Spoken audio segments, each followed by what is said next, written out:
Hola, soy la doctora Mar Carreño y hoy voy a hablar de qué es la epilepsia infantil y cuáles son los signos y síntomas de esta enfermedad más comunes en niños.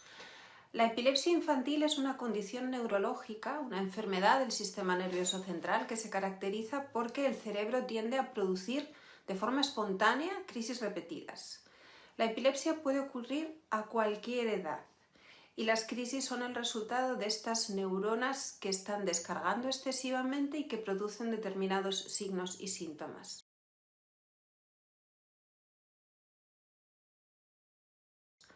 Los síntomas en niños van a variar dependiendo del tipo de epilepsia, de la edad del niño, pero algunos de los síntomas más comunes son las convulsiones o crisis generalizadas tónico-clónicas, que es la idea que todos tenemos de una convulsión, con pérdida de conocimiento, rigidez y sacudidas generalizadas de corta duración, alrededor de 1 minuto y medio.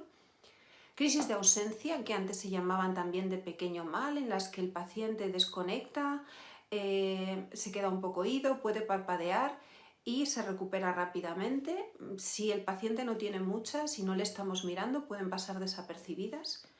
Crisis mioclónicas, que son sacudidas que afectan a una parte del cuerpo o a todo el cuerpo y que a veces pueden producir caídas. Crisis atónicas, en las que el paciente presenta una caída brusca por pérdida de tono muscular. Y crisis focales, que son las que se producen en una parte concreta del cerebro y dependiendo de dónde esté localizada esa parte, los síntomas van a ser diferentes dependiendo de las funciones que realicen esas neuronas. El paciente puede tener sensaciones anormales, puede tener movimientos involuntarios con una parte del cuerpo, puede realizar movimientos automáticos como chupetear o tragar, etc.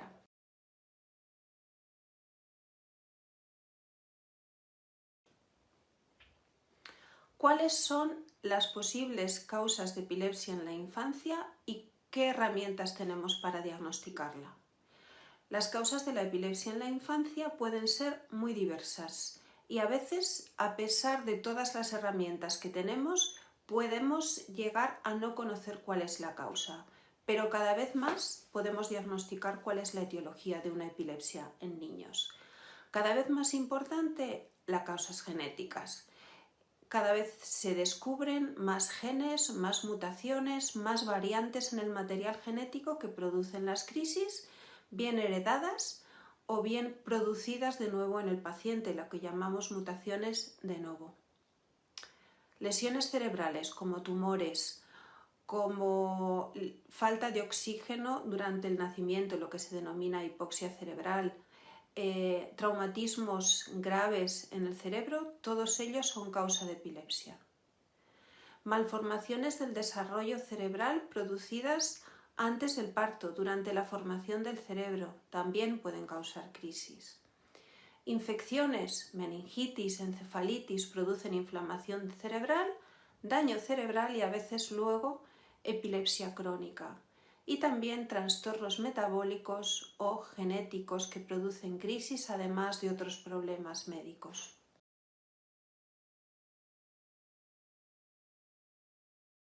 Pues igual que en los adultos, es fundamental realizar una buena historia clínica y recoger la información detallada de los padres u otros testigos.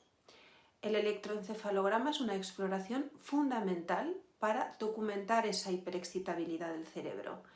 El electroencefalograma nos da mucha más información si lo realizamos mientras el niño duerme. Resonancia magnética es la visualización de las estructuras cerebrales para tratar de encontrar si existe una lesión estructural que cause las crisis y que pueda necesitar tratamiento por ella misma, por ejemplo, un tumor cerebral. También se utilizan pruebas de sangre y orina, sobre todo cuando sospechamos una causa metabólica de la epilepsia. Y, por supuesto, un estudio genético. Dependiendo de la edad del niño, de los síntomas de la epilepsia, se puede pedir un estudio de cromosomas, un panel de genes asociados a epilepsia o un estudio más amplio que es un exoma. Y, por supuesto, el video EEG prolongado, que consiste en registrar simultáneamente el vídeo y el electroencefalograma durante un tiempo variable dependiendo de la frecuencia de crisis para registrar los episodios del enfermo y ver si realmente se corresponden a crisis y dónde se inician. En algunas ocasiones, si las crisis no son correctas, tenemos que bajar la medicación para que el paciente tenga crisis. Es fundamental realizar un diagnóstico correcto y además temprano en niños, porque sabemos que diagnosticar la enfermedad, poner el mejor tratamiento va a prevenir futuros problemas como alteraciones cognitivas que se pueden producir si las crisis continúan sin control a lo largo del tiempo.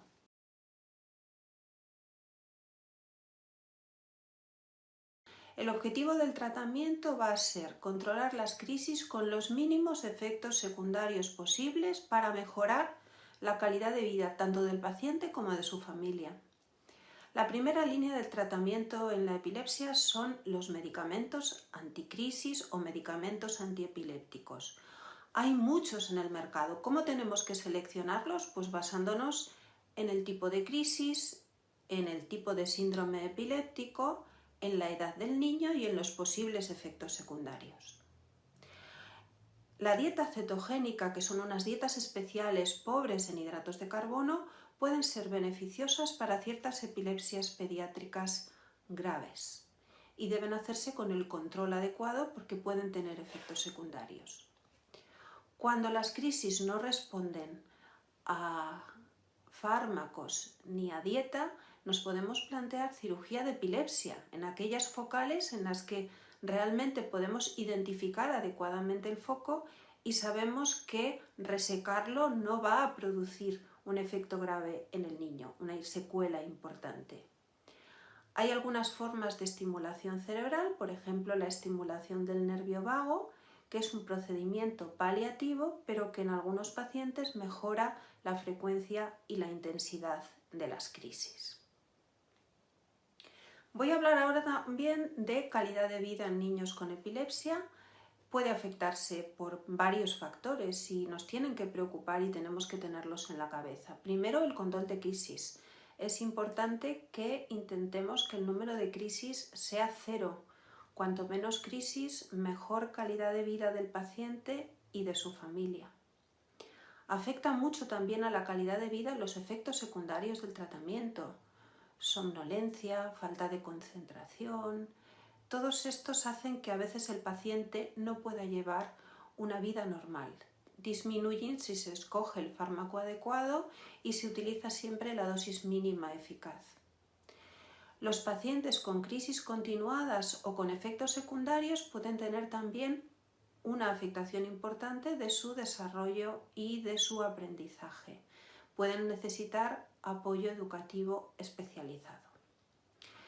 Por supuesto, no podemos olvidar los aspectos emocionales y sociales. La epilepsia tiene un impacto emocional en los niños, les produce problemas de autoestima, puede llevar al aislamiento social.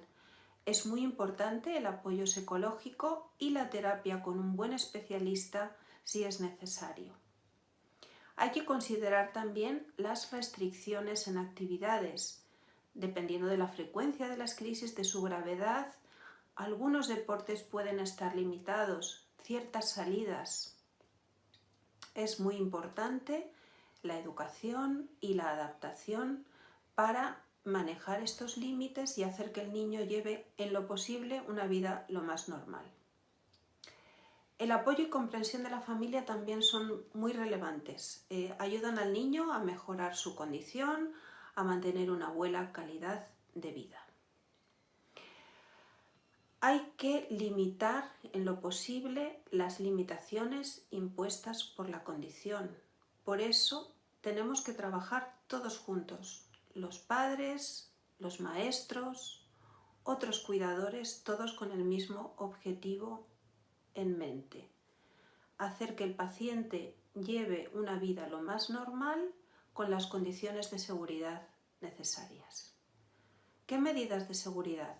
¿Qué precauciones tienen que tomarse en el cuidado diario de un niño con epilepsia? Son muy importantes porque tenemos que protegerle de lesiones durante una posible crisis y por eso os quería dar algunas pautas generales. Lo primero es la educación. Todos los cuidadores, los familiares, personas que interactúan regularmente con el niño tienen que entender la epilepsia, los tipos de crisis que el paciente tiene y tienen que saber cómo actuar durante una crisis. Hay que procurar que el ambiente en casa sea seguro. ¿Qué incluye esto? Pues a lo mejor tenemos que acolchar los bordes de muebles afilados, usar alfombrillas antideslizantes, evitar el acceso a la piscina o a otros lugares con agua sin supervisión. El agua es un entorno peligroso para pacientes con epilepsia. Supervisión adecuada durante las actividades de riesgo. Hay que supervisar al niño si está nadando, si se baña, si tiene que subir a algún sitio de altura. Hay que considerar los chalecos salvavidas, dispositivos de flotación en el agua para aumentar su seguridad. Hay que vigilar la toma de medicamentos. El niño tiene que tomar el medicamento a la dosis prescrita, a la hora prescrita y tenemos que asegurarnos de que siempre haya suministro en casa. Considerar medicaciones de rescate si crisis frecuentes. Monitorización durante la noche. Los pacientes que tienen crisis nocturnas, especialmente crisis convulsiva, pueden necesitar una vigilancia especial y hay dispositivos electrónicos que lo permiten. Plan de acción para las crisis. Hay que tener un plan de acción ante una crisis y hay que difundirlo entre los profesores, cuidadores y otros familiares que puedan estar al cargo del niño. Hay que evitar factores desencadenantes de crisis. Si el paciente tiene factores desencadenantes específicos, por ejemplo, luces intermitentes, falta de sueño, hay que cuidarlos, que no se produzcan estos factores desencadenantes. Hay que intentar en lo posible que el paciente no tenga fiebre alta. Hay que tratarla de forma precoz porque sabemos que predispone a las crisis. Y hay que mantener unas rutinas diarias estables, incluyendo horarios regulares de sueño y comidas. También es muy importante preguntarle al médico por los posibles efectos secundarios y después estar un poco pendientes de si esos efectos secundarios están ocurriendo o no, mantener el contacto con el neurólogo para que se pueda producir, en caso necesario, un ajuste en la dosis del medicamento. Todas estas precauciones van a ayudar a minimizar el riesgo de lesiones durante las crisis y a mejorar la calidad de vida del niño. Hay que trabajar muy estrechamente con los profesionales de la salud para adaptar estas medidas generales al caso individual de cada niño. No todos los niños requieren el mismo tipo de medidas y hay que personalizarlas.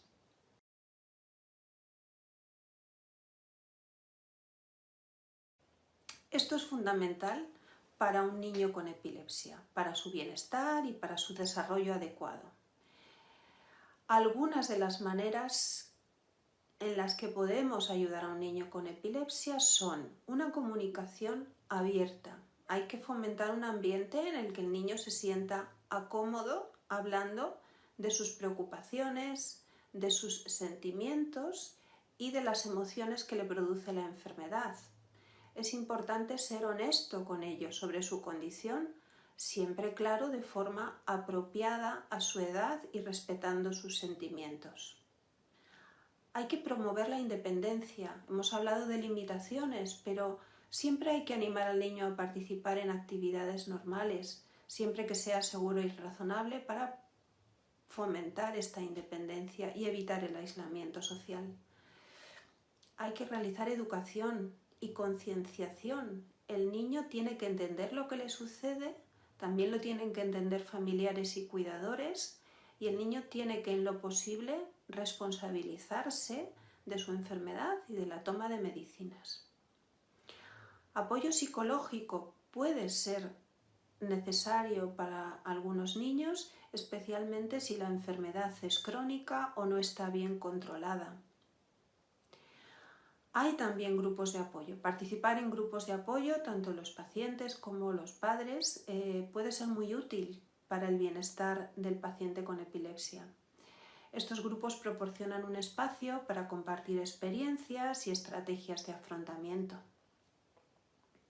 Las rutinas consistentes que ya he mencionado, una rutina diaria de sueño, de comida, proporciona estabilidad y también seguridad. Hay que celebrar logros, reconocer y celebrar los logros del niño, independientemente de su tamaño, aumentando su autoestima, haciéndole sentir valioso. Hay que intentar ayudarle a controlar el estrés, pues con técnicas que hoy están muy difundidas para hacerlo, como la respiración profunda, la relajación muscular progresiva o incluso la meditación.